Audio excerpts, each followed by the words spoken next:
dug around in an old box and I found some of these. Why did I buy them? Let's see.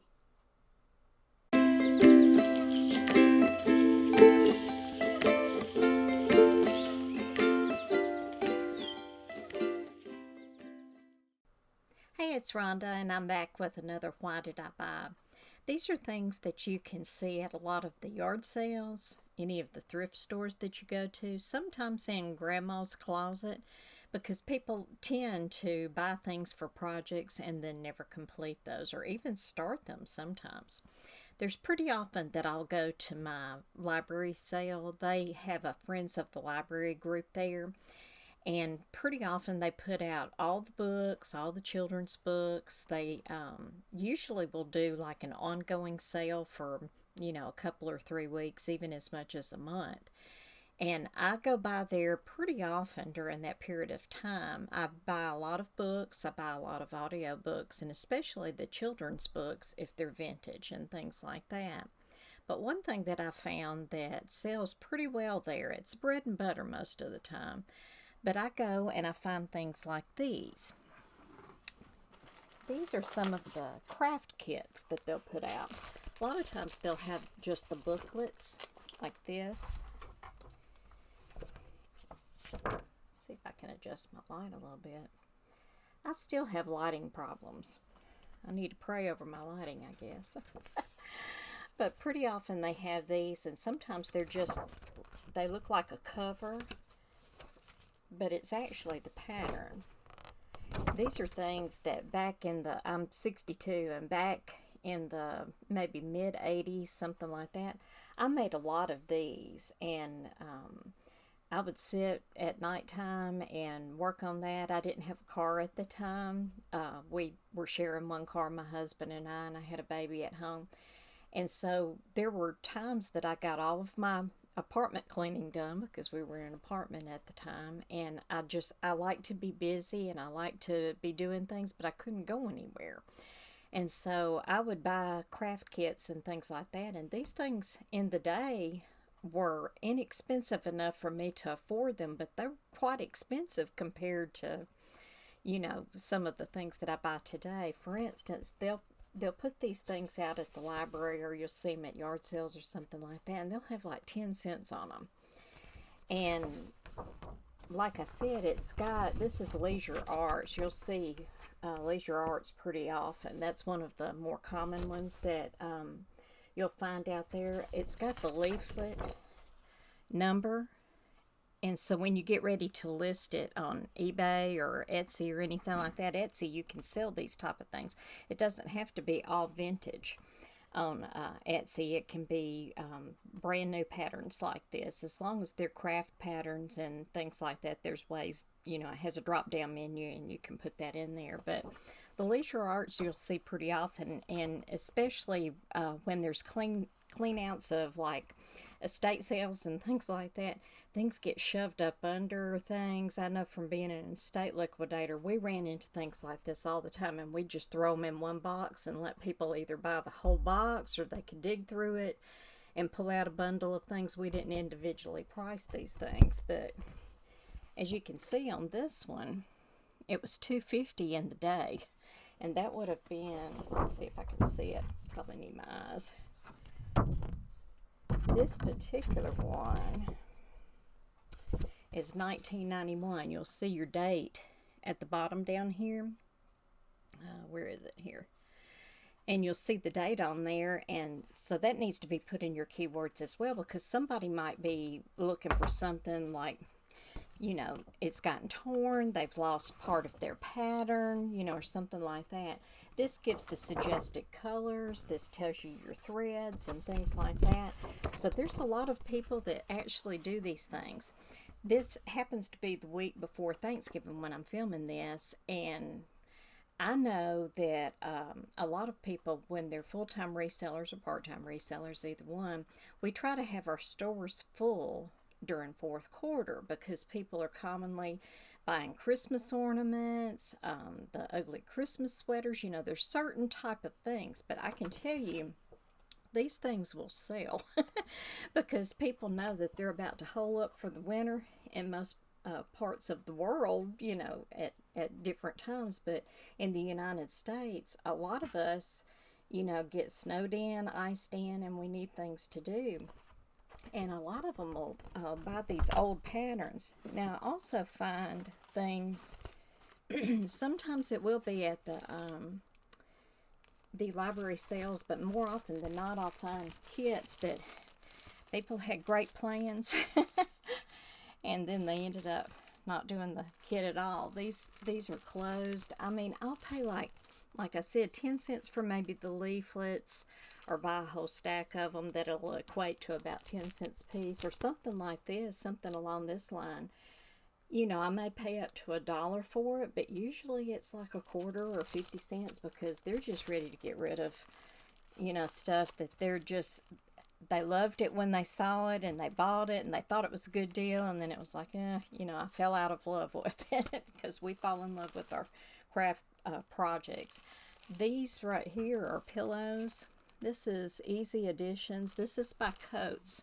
Coates and Clark does a lot of the threads and things like that, so you'll see things by them. But as you can see, it's just a full kit. This one, it says that the kit includes the iron-on transfer, which you've got the felt, the floss, needle, and instructions. So you've got pretty much everything. And you'll notice that, some of the newer ones, which can be late 60s, mid 60s, whenever the barcode came in. I'd have to think about it.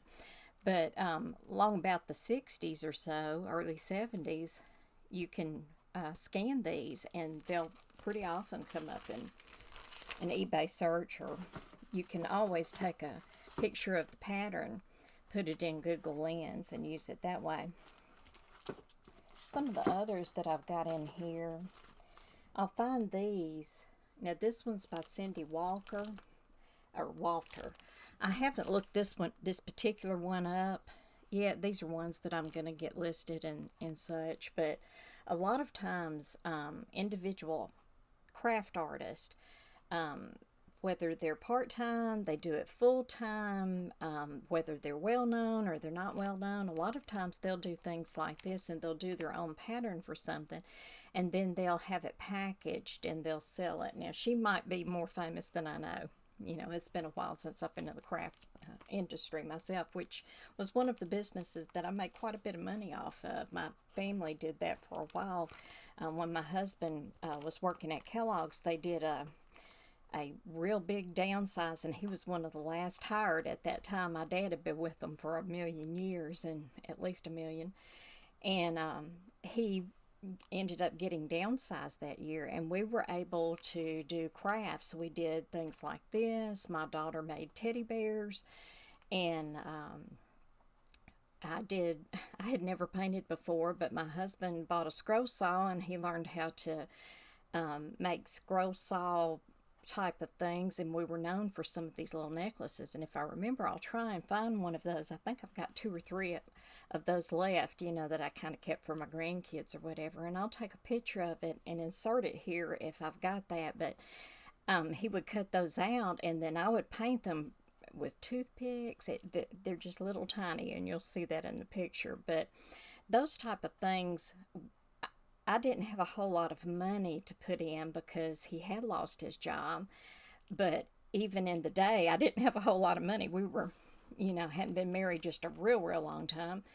And so we needed to get our craft supplies cheaply, and I would go to yard sales and things like that, and I would buy craft supplies, and then we would make them into things that we could sell. And we were able, until he got a job almost a year later, we were able to fund our household. We kept our house and the whole thing. So, God was good to us, and he gave us these type of things that we could, do the crafts. And the good thing was that I learned a lot of different craft avenues, to take, so that if we ever did have like a cutback again, which we thankfully did not experience that again, but if we had had another cutback, I could be doing these things in my spare time, and I would have those there. Well, that kind of encouraged me to start reselling in a way. That was kind of the first things that I started reselling. I would buy things and make them and then resell those. So I don't know how I got off on that rabbit, but there that is. Rabbit trail, I guess.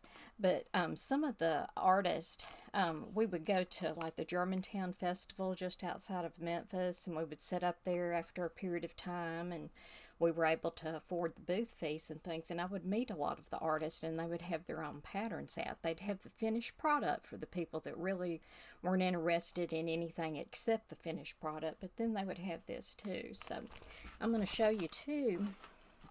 I'll pop up a shot of how right now I'm in a 20 by 20 garage, and I've got my office set up back here, which is a mess. It's always a mess, but that means that I'm busy, right? We'll say it's that way. That's my story. But I've got my office here, and then and it's kind of in a little alcove part of the garage, and then on the other side I've got my shipping area.